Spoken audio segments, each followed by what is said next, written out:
Mga modernized PUJ na tala na magbiyahe sa Lanit kag Takas Haro. Apang mga tricycle driver nagapamatok. Si Zen Kilantang Sasa nakatutok.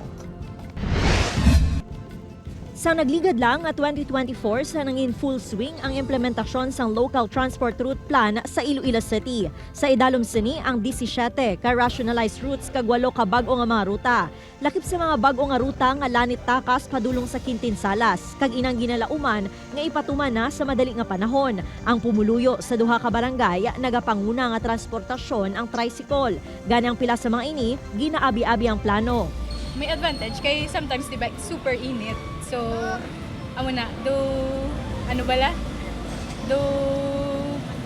convenient for me ang modernized jeep. Apang kun may nagakalipay, may nagapangasubo, ang mga tricycle drivers ng Takas Haro nagsulat sa Iloilo City Government agud ipabutsyag ang ila pagpamatok sa pagbiyahe sa modernized PUJs nga magalabay sa ila ruta. Nagapangabay kami kay Mayor nga kung pwede hindi na lang pagpagyan para nga ngamon pangabuhi kada ngamon estudyante masigi namon pa eskwela karon kung pagyan nila wala kami papliti sa mga estudyante kag pagkaon ng mga estudyante.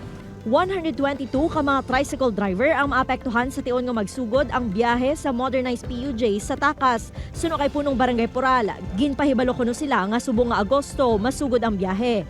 Kung pwede lang hindi na niya makagi, pwede man sila kagi ng halin Lanit, lusot buwang, no, kag maglusot highway, lusot ng pa city. Pati ang mga tricycle driver sa Lanit, ginakabalakan nga madulaan man sila sang income. Medyo pamandaan, tapos pasudlan pa ka amuna.